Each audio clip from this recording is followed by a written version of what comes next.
Hi, this is Osman. I'm a master level energy healer with telepathic capabilities, and I specialize in critical care recovery and terminal illnesses. I'm also an advanced level yoga and meditation teacher. Be sure to visit my website yogawellness786.com for more information on my services and also contact information. Also understand my therapies are all natural based and not a replacement for medical treatment. If you have a medical condition, be sure to consult with a qualified and licensed medical professional in your locality. So, can yoga and meditation protect you from danger, like accidents, getting robbed, or dangerous situations? Generally speaking, the answer to that is yes, of course, right? In my experience, as you're becoming more balanced, so what actually happens is not like suddenly you have a protection. You become more balanced with your own energy and become more in tune with the energies of your environment and the people around you, that you will start to sense danger quicker and take action quicker, and be able to avoid a lot of dangers. And sometimes you go into unavoidable dangers, but there seems to be some magical protection to you, especially like an incident where I met with an accident and nothing happened to me, right? And it was a certain death.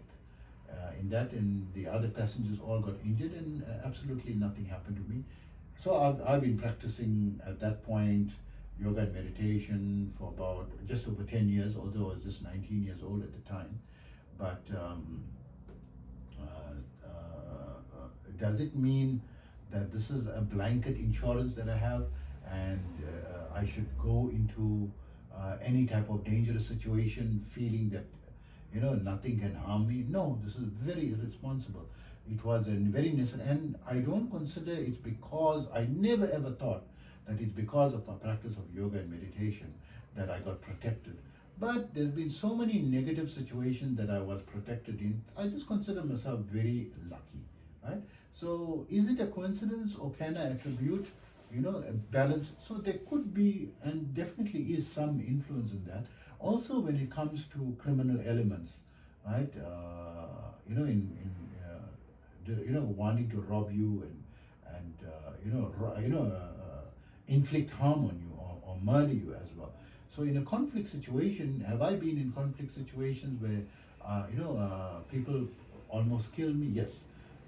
I remember I was assisting a friend of mine in his hotel at the reception, and there was someone extremely drunk, just walked into the hotel and just went into one of the floors, and he thought that the one wall was a toilet, and he can urinate on it in front of everyone. He was doing it, and he just went and just took a bed and slept on it, and on someone else's bed, right? And they called me, and I had to get rid of him. So I went and spoke to him, and I brought him down. And then he realized, when I said, let's discuss this in the reception. So as I was bringing him away, I was closing all the doors behind me so that he can't reverse and go back to those sections. And when we reached the reception, he eventually realized what I was doing, that I'm preventing him from accessing the rest of the hotel because all the doors were closed and only the reception was left. And he got extremely angry. He took out a massive knife, that he had, and he says, I deserve to be killed, and he was extremely angry. And I was very calm, in that sense. I didn't get afraid. Yes, I mean, it's dangerous, and I can get killed, but if I'm going to be afraid, it's not going to help me. And due to my advancement in yoga and meditation, I was able to have control of my mindset. I felt it's not going to be helpful if I start panicking. I have to remain calm. If he's going to attack me, he's going to stab me, he's going to kill me, better for me to be calm and try to talk to him in a calm manner. Maybe I have a chance to pacify him. And when he noticed that I wasn't panicking and wasn't afraid, and talking to him and smiling. I say, okay, I understand, but I'm not intending any, harm to you, or I'm not trying to, do something bad to you. It's just that, the situation calls for me to have a discussion with you, right now. And that's why I call you to discuss. But you say, are you trying to throw me out or something? I say, no, there's no such thing as throwing people out, because everyone needs to be respected, right? In this particular incident, as I spoke to him. And there were a number of other incidents, in my life. And he calmed down and he put the knife away and he was crying and he said, so sorry. There was another situation where the person came, he was extremely angry, and he punched me, came forward to fight and punched me full in my face, right? And he was all wound up, ready for killing, right? Or fighting, and this thing. And I remained calm. He said, hit me back, hit back. And I want to destroy you. Come, why not hitting? And I was calm. I said, no, I'm not. I don't believe, that it is is going to bring about anything positive if I'm going to respond, to this violence that you inflicted on me. I think it's better for me to be calm and silent, because it's going to escalate to something which is much worse. And maybe we're both going to have it. Now I have one injury, right? And my lips are bleeding. But maybe we can, stop it there and find out what is the situation, so forth. And he did not continue with his violence against me. And thereafter, he became, very respectful to me. And he felt very guilty about that situation, And he became a very good friend of mine, right? Of course, I'm not going to be good friends with someone who, bust me up, right? Although it was just a single blow, but it could have been, much worse. And of course, if I needed to defend myself, I'm going to defend. I have, I'm energy healer. I learned Qigong, right? This is the Chinese art form.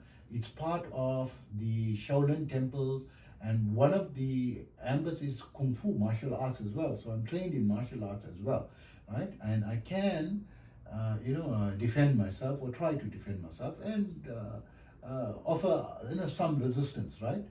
But if it's necessary, not to do it, because we always learn it's better to walk away, from a fight, than to stay there, because that's what escalates it, further.